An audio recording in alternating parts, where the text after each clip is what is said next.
नमस्कार, युवा मंडी में आपका स्वागत है। आपके साथ मैं हूं स्वाति। आज हमारा फोकस है म्यूचुअल फंड पर और सवालों के जवाब देने के लिए हमारे साथ है fundsuperman.com के जनरल मैनेजर नेल्सन डिसूजा। स्वागत है आपका शो में नेल्सन। शुरू करते हैं दर्शकों के सवाल जवाब का सिलसिला। अर्जित गुप्ता नोएडा से हमारे साथ जुड़े हैं फोन लाइन पर। अर्जित नमस्कार, क्या सवाल है आपका? मैंने जो अपना सवाल भेजा था, it was with respect to building a corpus basically. Currently I'm planning to get married in next 2 years. तो दो मेरे पास अपनी इतना कुछ खास there's no disposable income as much, but जो मैंने भेजा था that my monthly income is around 36,000 and my monthly rent plus expenses come around 12,000 and my other commitments are around 10,000. Ji. Currently I just have a recurring deposit of just mere 1,000 rupees. कब से चला रहे हैं ये recurring deposit?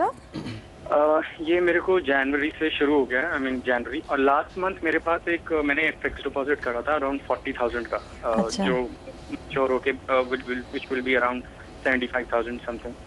Okay, alright. हाँ जी, हाँ जी। तो आप जानना ये चाहते हैं कि अगले 2 साल में आपके पास करीब 5 लाख के आसपास जोड़ पाएंगे या नहीं, और अगर हाँ तो कैसे जोड़ा जाए, राइट? Exactly.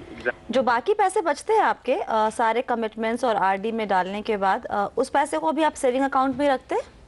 हाँ जी, हाँ जी। अभी करंटली बेसिकली होता क्या है कि मैं जब भी सोचता हूँ कि कुछ आगे इन्वेस्टमेंट करूंगा, कहीं ना कहीं बिकॉज वो पैसा ब्लॉक्ड नहीं होता है ना, तो it goes into something else. Because for example last month I bought a washing machine which was like 10,000 rupees. So basically if the money is not blocked, तो कहीं ना कहीं चली जाती है। So I want to basically इसलिए investment में कहते हैं ना, डिसिप्लिन होना बहुत ज़रूरी है। बताइए नेल्सन, 2 साल में शादी करने की सोच रहे हैं, 5 लाख का कॉर्पस चाहिए, अभी फिलहाल सिर्फ एक आरडी चल रही है, किसी भी जरिए से ये लक्ष्य पूरा हो जाए? 2 साल देखिए इक्विटी इन्वेस्टमेंट के लिए काफ़ी है नहीं, ये तो फंडामेंटल सी बात हो गई। इनको अभी इन्वेस्टमेंट करना ही है इक्विटी में, तो मेरा मशवरा है कि आप बैलेंस फंड की तरफ देखें। पहले तो ये देख लें कि 2 साल में क्या 5 लाख हो पाएंगे। 50% का रिटर्न मिले तो, अरे बाबा रे, तो 50% का रिटर्न आज के मार्केट के तारीख में मिलने वाला है नहीं। तो मेरा मशवरा ये है कि आप अपना जो मंथली जो इन्वेस्टमेंट का जो 12,000 उन्होंने बताया वो बढ़ा दें, तो मेरे हिसाब से थोड़ा चांस है। बट अभी के लिए जो 12,000 का जो कॉर्पस है उसके लिए बैलेंस फंड की तरफ डालें। 2 फंड उनको मैं रेकमेंड करना चाहता हूँ, HDFC प्रूडेंस फंड और HDFC बैलेंस फंड। इन दोनों फंड में आप डाल के अपना SIP या जो लमसम जिस तरह से आपको करना है उस तरह से आप इन्वेस्टमेंट चालू करें तो बेहतर होगा। मगर 2 साल में 5 लाख मुश्किल है। तो अगर यहाँ पर फंड्स में कोई गारंटीड रिटर्न नहीं है, हाँ जी, तो कोई ऐसा ऑप्शन जहाँ पे एटलीस्ट गारंटीड रिटर्न रहे? अगर हम एफडी की तरफ ही जाए वापस, या फिर हम आरडी में ही रकम बढ़ा दे, हाँ जी, तो वो क्या बुरा रहेगा? भले क्योंकि 5 लाख कॉर्पस आप एनीवे जोड़ नहीं पा रहे, हाँ जी, तो हम थोड़ा सा भी रिस्क क्यों लें उसमें? देखिए, आप जब बैलेंस फंड में जब इन्वेस्टमेंट करते हैं तो वहाँ पर आपका रिस्क उतना ज़्यादा नहीं होता जितना आपको इक्विटी फंड में होता है। आप जब बैलेंस फंड में पैसे लगाते हो तो 75% जो आपका जो इन्वेस्टमेंट है वो इक्विटी में जाता है और बाकी का जो है वो डेट सिक्योरिटीज़ में जाता है। अब 2 साल का जो दायरा देखेंगे तो 2 साल एक ठीक ठाक होराइजन है बैलेंस फंड इन्वेस्टमेंट के लिए, क्योंकि उसमें रिस्क थोड़ा सा कम है। 25% का जो उसका जो एलोकेशन है वो डेट की तरफ जाता है। इसलिए मेरे हिसाब से रेकरिंग डिपॉजिट से यही अच्छा है, क्योंकि रेकरिंग डिपॉजिट पे आपको जो रिटर्न मिलता है वो बैलेंस फंड में आपको उससे ज़्यादा मिलेगा आपको। ओके, तो जो 2,000 की रेकरिंग डिपॉजिट चल रही है उसे कंटिन्यू रखें या फिर उसको बंद कर दे, वहाँ से भी पैसे निकालें? नहीं, अभी शॉर्ट टर्म का जो मसला है तो आप 2,000 चालू रखें और जो बाकी का जो 12,000 है वो बैलेंस फंड की तरफ देख लें। चलिए अगला सवाल लेते हैं। गौरव जमशेदपुर से हमारे साथ जुड़े हैं फोन लाइन पर। गौरव नमस्कार, क्या सवाल है आपका? नमस्कार मैडम, मैंने अपना पोर्टफोलियो आपको भेजा है जी। तो मैं इससे 2 सवाल जानना है कि पहला तो ये कि आफ्टर 31 ईयर जब मैं रिटायर होऊंगा तो अगर लाइफ एक्सपेक्टेंसी 20 ईयर माने तो क्या उससे मेरे मतलब अमाउंट कितना हो जाएगा कि मेरा वो एज अ पेंशन अमाउंट काम आए? कितना रकम आप बेसिकली कितनी रकम देख रहे हैं अपने रिटायरमेंट के लिए जोड़ने की? 20,000 की SIP कर रहा हूँ। वो तो आप अभी कर रहे हैं, लेकिन आप खुद आपने कहा 60 साल की उम्र में आप रिटायर हो जाएंगे, तो आपको आपके हिसाब से इनफैक्ट कितनी रकम आपके पास होनी चाहिए? अभी मेरा लाइफ एक्सपेंसेस 25 to 30,000 है सपोज। तो आफ्टर रिटायरमेंट एज जो भी इन्फ्लेशन पे एड ऑन करने के बाद आएगा, ये उसके 25 हिसाब से से 30 मुझे हजार सारे खर्चे वर्चे मिला के, बच्चे भी है, बच्चों की पढ़ाई वढ़ाई वो सब नहीं देखते नहीं, हुए? अभी अनमैरिड हूँ, लेकिन मेरे को जो मेरे क्लास के लिए लोग हैं उनसे मैंने बात किया है, तो पता चला 25-30 हजार इज सफिशिएंट फॉर अच्छा टुडे लाइफ एक्सपेंसेस। जी, बताइए नेल्सन, आप क्या सलाह देंगे गौरव को? अभी इनकी करीब 20,000 रुपए की SIP चल रही है और अगले 30 साल तक ये अपना निवेश जारी रखने का की सोच रहे हैं। पहले तो मैं आपको बधाई देना चाहता हूं कि आप लॉन्ग टर्म की तरफ देख रहे हैं। 30 साल का जो इन्वेस्टमेंट का होराइजन है, आज की तारीख में बहुत कम लोग देखते हैं। अभी देखिए, एक पहले कॉलर जो आए थे 2 साल ही देखना चाहते थे। 30 साल अच्छी बात है, क्योंकि लॉन्ग टर्म में आपको इक्विटीज़ में रिटर्न ज़रूर मिलेगा। 20,000 हर महीने, ये आप 30 साल तक इन्वेस्टमेंट करते रहेंगे तो आपको लगभग 10% के रिटर्न के हिसाब से 4.5 करोड़ का एक टोटल कॉर्पस बनेगा, जो मेरे हिसाब से काफ़ी है आपके रिटायरमेंट की तरफ देखने के लिए। मगर आपने मुझे ज़्यादा डिटेल दिए नहीं हैं, जहां पर आप आपके जो बाकी के एक्सपेंसेस, जैसे घर बनाने के एक्सपेंसेस या बच्चों के एजुकेशन के एक्सपेंस, ये बताया नहीं है। उसको काटेंगे तो उसमें कितना बाकी रहेगा पता नहीं, मगर 4.5 करोड़ का जो कॉर्पस है मेरे हिसाब से किसी के लिए रिटायरमेंट के लिए ठीक ठाक ही होगा। आपके जो फंड्स हैं, मुझे लगता है बहुत अच्छे फंड्स हैं। उसमें से 35% आपने लार्ज कैप में लगाए हैं, 20% मिड कैप में है और बाकी मल्टी कैप फंड हैं। ये जो बहुत हेल्थी बताया जाता है इस एलोकेशन को। फंड्स सारे अच्छे हैं और अच्छा ही कर रहे हैं। आप हर साल एक बार अपने पोर्टफोलियो को रिव्यू कर लें, देख लें कि परफॉर्मेंस कैसा है और उसी हिसाब से कॉल ले लें। गौरव, कोई और डाउट है आपके मन में? यस मैम, मेरा नॉर्मली मैं आपके प्रोग्राम को कंटिन्यू वॉच करता हूँ, तो जो रिकमेंड करते हैं आपके तरफ से, ये बोलते हैं कि फंड कम रखें, हर कैटेगरी का एक फंड मुझे भी रखें एक या बार लग रहा था नेल्सन, इनके पास 20,000 के लिए फंड थोड़े ज्यादा है, करीब 7 से 8 फंड इनके पास है। आपको लगता है वहाँ पे कई कट डाउन करने की जरूरत? हाँ, हम बताते हैं कि 5 से 6 या 4 से 5 फंड यहाँ पर उन्होंने पहले से ही अच्छे खासे फंड लगाए हुए हैं और लॉन्ग टर्म की तरफ देख रहे हैं, तो इसका फायदा है। तो अभी आपके पास जो फंड्स हैं वही आप रख लें। आपको निकालने हैं कोई फंड तो उसको रिप्लेस कर सकते हैं, इससे ज़्यादा फंड आप ऐड ना करें, यही बेहतर होगा आपके। अगर इसी में से कोई फंड ने अगर बाद में चलते हुए कुछ अच्छा परफॉर्म नहीं किया तो आप उसको रिप्लेस कर सकते हैं। अभी 7-8 20,000 के लिए ठीक ठाक है, 30 साल के दायरे के लिए ठीक है। ठीक है, चलिए वक्त है एक ब्रेक का, लेकिन अगर आपके पास भी इन्वेस्टमेंट से जुड़ा कोई भी सवाल है, सवाल हमें ईमेल कीजिए mf@moneycontrol.com पर। जब भी आप हमें सवाल भेजते हैं तो प्लीज़ अपना नाम, शहर का नाम और कॉन्टैक्ट नंबर ज़रूर लिखिए। आप योर मनी को फेसबुक पर भी फॉलो कर सकते हैं। आपको विजिट करना है facebook.com/आवाज़ योर मनी। सवाल पोस्ट करने के साथ साथ आप यहाँ योर मनी के पुराने एपिसोड भी देख सकते हैं।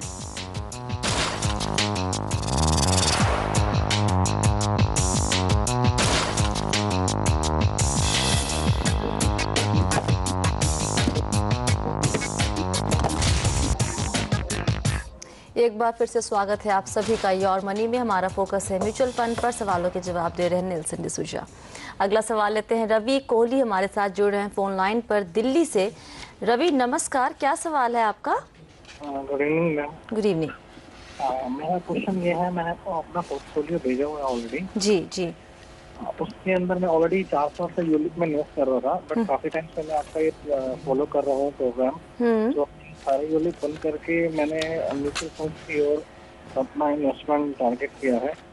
लास्ट टाइम से मैंने काफी फॉलो किया आपको शो, तो मैंने 5-6 फंड चूज किए हैं। इन फंड्स में I am investing already 12,000 per month. अच्छा। इसके अलावा मेरे पास 3,500 रुपया ELSS भी है। ये जानना है क्या ये सारे फंड जो मैंने चूज किए हैं ये फंड ओके है या बढ़िया है, या इसमें कुछ चेंज कर सकता हूँ मैं? एक तो आपने बहुत ही बढ़िया काम किया है रवि कि आपने अपने इन्वेस्टमेंट नीड को और इंश्योरेंस नीड को एकदम अलग कर दिया, भले ही हमारा शो देखने के बाद, लेकिन किया ज़रूर। और मुझे अच्छा लगता है नेल्सन जब ये देखिए आपके जो व्यूअर्स हैं वो अवेयर हो रहे हैं, उनको समझ में आ रहा है कि कैसे निवेश करना चाहिए, सही तरीका क्या है। यहाँ पर जब रवि ने जो फंड सेलेक्ट किया उसके बारे में क्या कहना है आपका? इक्विटी लिंक्स सेविंग स्कीम भी है, साथ ही इनके पास नॉर्मल जो डाइवर्सिफाइड इक्विटी फंड्स भी इनके पोर्टफोलियो में, और अच्छी खासी रकम निवेश करना ये शुरू कर चुके हैं। ओवरऑल उनका जो प्लानिंग है अच्छा है, फंड्स ठीक ठाक हैं। उसमें एक फंड जो है जो SBI मैग्नम टैक्स के इन फंड जो है ये ठीक ठाक नहीं कर रहा है। आप इसका परफॉर्मेंस थोड़ा देख लें और कहीं आपको उसमें प्रॉफिट दिखे तो आप यहाँ से एग्जिट कर लें। यही मेरा एक मशवरा है आपके पोर्टफोलियो के लिए। एक और दूसरी बात जो है, आपका जो टोटल पोर्टफोलियो थोड़ा ज़्यादा लार्ज कैप की तरफ जा रहा है। आपने आपके क्वेरी में पहले ही बताया था कि आप 30 साल तक इन्वेस्टेड रहना चाहते हैं, लॉन्ग टर्म की तरफ देखना चाहते हैं। देखिए, जब आप लॉन्ग टर्म की तरफ देखते हैं तो याद रखें कि आप रिस्क ज़्यादा ले सकते हैं, तो आपका रिटर्न भी उतना ही अच्छा खासा आएगा। तो आपको थोड़े मिड कैप उनमें ऐड करने हैं म्यूचुअल फंड्स। तो आप इसके लिए IDFC प्रीमियर इक्विटी फंड में पैसे लगाएं और DSP black rock small and mid cap fund में भी पैसे डालें। उन्होंने ये भी बताया कि उनके कोई गोल्स भी हैं जी। इनके करीब 3 गोल हैं। 20 साल में 28 लाख रुपए चाहिए बच्चे की पढ़ाई के लिए, 30 साल में 50 लाख शादी के लिए, और उसके बाद 35 साल में करीब 3 करोड़ के आसपास। 3 करोड़, और वो इन्वेस्टमेंट कर सकते हैं 15,000 और उसके साथ 7,000 का टॉपअप हर साल कर सकते हैं। जी। आप यदि ऐसे इन्वेस्टमेंट करें तो आपको 16 करोड़ 30 साल में 10% के रिटर्न के हिसाब से आप एक्यूमुलेट कर सकते हैं। मतलब ये हुआ कि आपके सारे गोल्स आप रीच कर पाओगे, आपके रिटायरमेंट के लिए भी पैसे बन गए। तो बधाई देना चाहता हूँ कि आपने अच्छा स्टार्ट दिया अपने पोर्टफोलियो को, आपका ओवरऑल प्लानिंग अच्छा किया हुआ है। आप कंटिन्यू करें, आपके पोर्टफोलियो को रिव्यू करते रहें और देखें कि परफॉर्मेंस कैसा है। चलिए, अगला सवाल अभिषेक शर्मा हमारे साथ गुजरात से जुड़े हैं फोन लाइन पर। अभिषेक नमस्कार, क्या सवाल है आपका? नमस्कार, गुड इवनिंग। Good evening. अच्छा, मेरा सवाल है रिगार्डिंग द रिलायंस के म्यूचुअल फंड जिसमें मैं इन्वेस्ट कर रहा हूँ अभी। उसमें I have Reliance gold savings fund, Reliance equity opportunity और रिलायंस टॉप 200 जी। तो मैं जानना चाहता था कि ये जो फंड है तो ये क्या ठीक फंड है? मैं should I continue with these funds? मैं ये जानना चाहता अभिषेक, आपने रिलायंस के ही सारे फंड्स क्यों लिए हैं? मतलब किसी ने रेकमेंड किया था आपको? एक्चुअली ये तो रिकमेंड थ्रू HDFC मुझे ये फंड रिकमेंड किए गए थे। तो मुझे लगा था कि मैंने शायद ये बहुत जल्दबाजी में तीनों रिलायंस के ले लिए हैं जी, इसलिए शुड आई कंटिन्यू शायद, या तो मुझे किसी दूसरे फंड्स में इन्वेस्ट करना चाहिए लाइक HDFC टॉप 200 या फिर HDFC का इक्विटी फंड? अच्छा, तो फिलहाल आप 6,000 रुपए निवेश कर रहे हैं। इसके अलावा आपने ये भी लिखा है कि आप 10,000 निवेश कर सकते हैं, तो 6,000 के अलावा या फिर 6,000 प्लस 4,000? हाँ, 10,000 मैं इन्वेस्ट कर सकता हूँ पूरा मिला के, मतलब 6,000 जो कर रहे हैं उतना और प्लस 4,000 और। हाँ, और इसके साथ मेरा एक 5,000 का एक रिकरिंग डिपॉजिट भी है। जी जी। तो टोटल मैं 15 या 20 तक पर मंथ इन्वेस्ट कर सकता हूँ। I am a bachelor and 25 years of old और मैं चाहता हूँ कि 15 से 20 का एक पोर्टफोलियो बनाऊँ। अभी मेरा ऐसा कोई पोर्टफोलियो है नहीं। और आप हम ये मान के चले कि आप लंबे वक्त के लिए निवेश करना चाहेंगे, 10 से 15 साल कम से कम? हाँ जी, बिल्कुल बिल्कुल। चलिए, बहुत बढ़िया बात है। 25 साल की उम्र में 15 से 20,000 हर महीने निवेश कर सकते हैं। बताइए, अभी जो इनके पोर्टफोलियो में फंड है नेल्सन, तीनों रिलायंस के ही है, अच्छे हैं? नहीं, आप एक ही फंड हाउस में पैसे डालें ये अच्छी बात नहीं है, क्योंकि आप अपने पोर्टफोलियो को थोड़ा रिस्क दे रहे हैं। एक ही फंड हाउस में कभी पैसे ना डालें, आपके फंड्स को आप अलग अलग फंड हाउस से चूज़ करें। दूसरी बात, आपने ये भी बताया कि आप गोल्ड में भी इन्वेस्टमेंट कर रहे हो through the Reliance gold fund. देखिए, गोल्ड में जो आजकल बहुत ज़्यादा ट्रेंड चल रहा है इन्वेस्टमेंट करने का, क्योंकि गोल्ड के प्राइसेस ज़्यादा हो रहे हैं और गोल्ड के NFOs म्यूचुअल फंड कंपनीज भी बहुत सारा मार्केटिंग कर रही हैं। देखिए, गोल्ड का मुझे नहीं लगता है कि आगे जाके भाव यहाँ तक होने वाला है, नीचे आएगा। तो आप याद रख लें कि आप वापस कहीं इन्वेस्टमेंट करना है तो आपको ये बात ध्यान में रखनी है। दूसरी बात, आपके पोर्टफोलियो में 5 से 10% से ज़्यादा एलोकेशन गोल्ड की तरफ होना नहीं चाहिए। जब भी आप इन्वेस्टमेंट करो तो 100 रुपये डाले हैं तो 5 से 10 रुपये गोल्ड फंड में होने हैं। और तीसरी बात, आपका जो तीसरा फंड जो है, जो रिलायंस टॉप 200 फंड, ये इसका परफॉर्मेंस खास नहीं रहा है। मैं अभी आपको इन्वेस्टमेंट करने के बाद अभी एग्जिट करने का एडवाइस नहीं दूंगा, बट आप थोड़ा इसको ट्रैक करें। इसका परफॉर्मेंस जब इम्प्रूव होएगा, आपके ओवरऑल पोर्टफोलियो में इम्प्रूवमेंट दिखेगा, तो आप इसको एग्जिट करके कोई और फंड की तरफ देख लें। जैसे आपने बताया, आपके पास अच्छा खासा इन्वेस्टमेंट करने के लिए कॉर्पस है, आपकी उम्र भी छोटी है, आप लॉन्ग टर्म देख सकते हैं। तो मैं आपके लिए कुछ फंड्स का रिकमेंडेशन देता हूं। आपका जो इन्वेस्टमेंट अमाउंट है इन फंड में डालें। 20% आपका पोर्टफोलियो लार्ज कैप में डालें। इसके लिए आप DSP टॉप 100 इक्विटी फंड में पैसे डालें। 30% आप मिड कैप में डालें। IDFC स्टर्लिंग इक्विटी फंड, इसमें आप पैसे डालें उसके लिए। 30% आपका पोर्टफोलियो मल्टी कैप फंड में डालें। इसके लिए मेरे एसेट इंडिया अपॉर्चुनिटीज फंड का मशवरा देना चाहता हूं यहाँ पर। 20% आप सेक्टोरल फंड में डालें। रिलायंस बैंकिंग फंड की तरफ देख लें। हर साल एक बार आप मिनिमम आप इसको रिव्यू कर लें, देख लें कि परफॉर्मेंस कैसा है और उसी हिसाब से आप कॉल ले लें। अभिषेक, कोई डाउट? नहीं, थैंक यू वेरी मच। तो चलिए बढ़िया, आपने पोर्टफोलियो में थोड़ी बहुत बदलाव कीजिए और जो एक्स्ट्रा रकम आपके पास बच रही है हर महीने उसे भी निवेश करना शुरू कीजिए और डिसिप्लिन तरीके से निवेश करते रहिएगा। एक छोटा सा ब्रेक लेते हैं। अगर आपके पास भी कोई सवाल है तो हमें भेजिए mfatmoneycontrol.com पर। आप चाहे तो हमें फेसबुक पर भी फॉलो कर सकते हैं। आपको विजिट करना है facebook.com/आवाज़-योर-मनी। सवाल पोस्ट करने के साथ साथ आप यहाँ योर मनी के पुराने एपिसोड भी देख सकते हैं।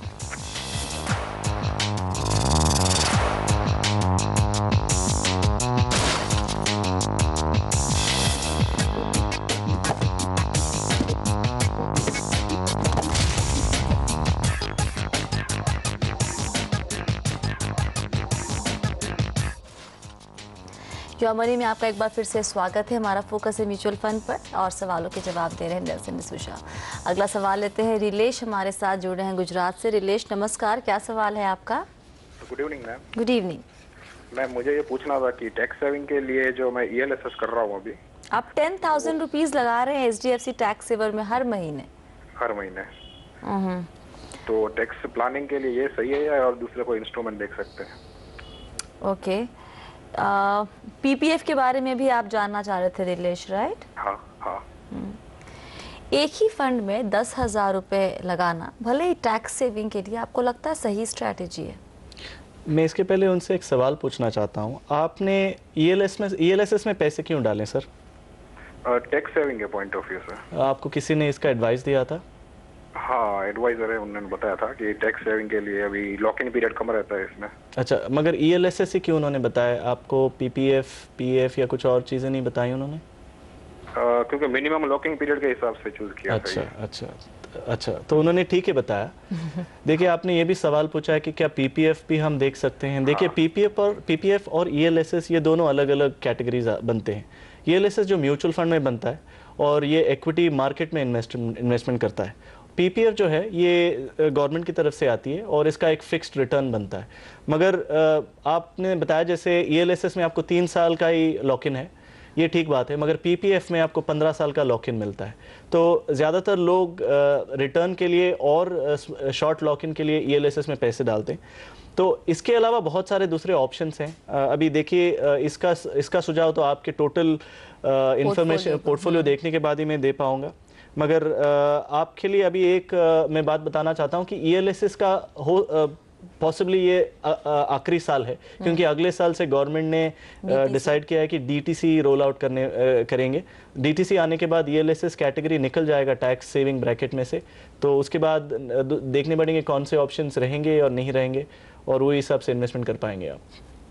ऑलराइट, चलिए अगला सवाल लेते हैं। SK सिंह मुंबई से हमारे साथ जुड़े हैं। सिंह साहब नमस्कार, क्या सवाल है आपका? नमस्कार, मैंने आपको पोर्टफोलियो भेजा है। जी सर।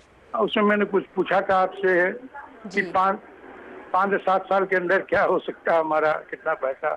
जी, आप 5 से 7 साल में करीब 8 से 10 लाख जोड़ना चाहते हैं? हाँ, अब मेरी उम्र भी इतनी हो गई ना। जी सर। और 13,000 की फिलहाल आपकी SIP चल रही है। ये SIP आपने कब शुरू की है सर? 10 से 2010 से। ओके, अभी आप मुनाफे में है, मतलब पोर्टफोलियो का रिटर्न ठीक ठाक दिखता है? हाँ, मैंने नहीं है। अच्छा, ठीक है। बताइए, जो इनका गोल है 5 से 7 साल में 8 से 10 लाख जोड़ना, 13,000 रुपये की SIP चल रही है। देखिए, सबसे पहली बात SIP के पहले ये देखना चाहिए कि क्या उनकी उम्र के लिए इतना रिस्क लेना ज़रूरी है। किस काम के लिए पैसे जोड़ रहे हैं आप सिंह साहब, अगर आप हमें बता सके तो? बात यह है कि अब मैं ये उम्र मेरी हो गई है, मैं थोड़ा घूमना चाहता हूँ अपनी पत्नी के साथ, थोड़ा किसी यात्रा पर निकलना चाहता हूँ पूरे इंडिया में। अच्छा, भारत भ्रमण के लिए निकलना चाहते हैं अपनी बीवी के साथ आप। बहुत ही बढ़िया। अच्छा, एक गोल है ये अपने आप में, ठीक है, और उसके लिए पैसे जोड़ रहे हैं। तो आप सलाह देंगे इक्विटी में रहें या फिर कोई सेफर ऑप्शन इनके लिए रहेगा? देखिए सर, मैं तो आपको मशवरा देना चाहता हूँ कि आप इक्विटीज़ में ना रहें, क्योंकि आपकी उम्र के लिए आप कुछ ज़्यादा ही रिस्क ले रही हैं। मगर आपने ऐसे ही तो पहले से इन्वेस्टमेंट किया ही हुआ है। आपको बताना चाहता हूँ कि आपके फंड सारे अच्छे ही हैं। आपने ये भी पूछा था कि क्या आप 7-8 लाख जोड़ पाएंगे। देखिए, 13,000 हर महीने की इन्वेस्टमेंट 5 साल के लिए आप करेंगे और आप 10% का रिटर्न एक्सपेक्ट कर पाएँ तो आप लगभग 10 लाख का आपका कॉर्पस बनेगा। यदि आप 7 साल तक इन्वेस्टमेंट करके रखें तो 15,70,000 तक का आपका कॉर्पस बनेगा। कॉर्पस तो बनेगा, परफॉर्म मार्केट अच्छा खासा करे तो आपका रिटर्न भी बनेगा, मगर रिस्क बनता है क्योंकि आपकी उम्र देख के कहीं आपके लिए इतना टाइम ना मिले तो रिस्क बन सकता है। लेकिन अगर 13,000 की SIP करेंगे 7 साल तक तो हम उम्मीद कर सकते हैं कि आपका जो कॉर्पस बन सकता है। हाँ जी, चलिए बहुत बहुत शुक्रिया नेल्सन आप सभी सवालों के जवाब देने के लिए। और फिलहाल और मनी में इतना ही। आप बने रहिए CNBC आवाज़ के साथ।